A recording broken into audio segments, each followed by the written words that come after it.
1941, a state of war.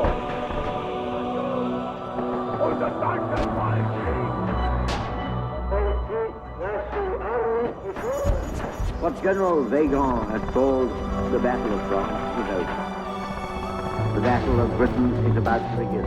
We shall fight on the beaches, we shall fight on the landing grounds, we shall fight in the fields and in the streets, we shall fight in the hills. Hey you guys and gals, this is Alden from the Mosin Crate. First things first, I can't discuss anything sales related here on YouTube. They will delete the video. That includes things like how much are they, where can I buy one, how do I buy one, anything like that. YouTube will can the video. But if you go onto rumble.com and search for the Mosin Crate without any spaces between the Mosin or Crate, you'll find my page on there where I have the same video where I can and do answer questions like those. Getting right into it, these are all FN Browning high powers. So this first group, these are all T-series high powers. A lot of people consider these to be the best made and highest finished quality high power of all of them. I can't really disagree with that. These are all CNR eligible, which is pretty cool because these are all from the 1960s.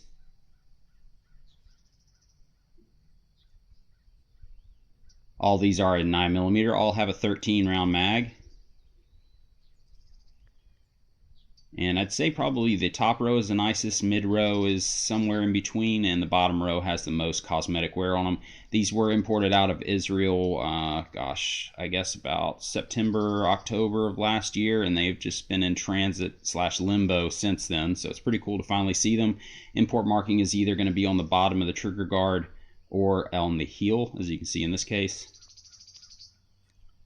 And you'll notice that a lot of times when people see that seam there, the two-piece barrels, they see that and like, oh gosh, there's a crack in the barrel. This thing isn't safe.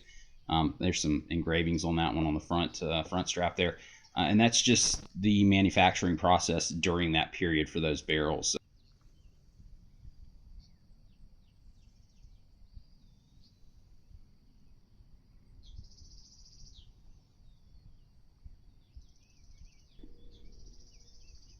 Another thing I hear a lot about these, especially when it comes to the older CNR eligible. Now to be CNR, it has to either be on an ATF approved list or it has to be 50 years or older to have CNR status. The thing I get with high powers all the time is, oh, well, you know, these over here look nicer and they're a lot cheaper. Well, it's kind of like comparing a 2005 Ford Mustang to a 1966 Ford Mustang. The 2005 is probably a better car. It's a stronger car. It's a better built car, some would arguably say. But the 1966 is going to go for more because it's collectible. There's less of them out there, especially in nice shape. So that's really, when it comes to high powers and cost difference, it all comes down to how old they are and the condition.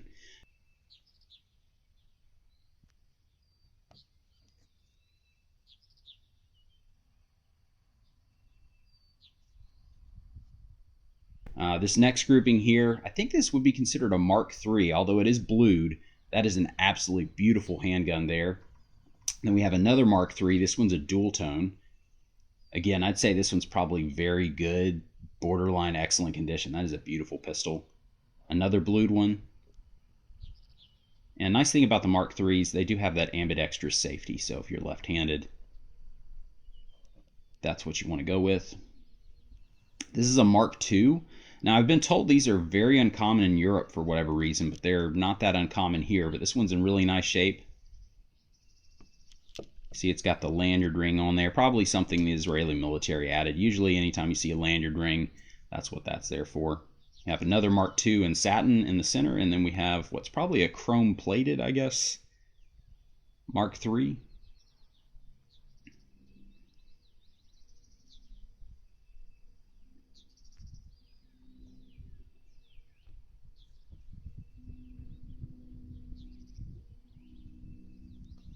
And you can probably tell which is my favorite in this group. I keep gravitating towards that dual tone.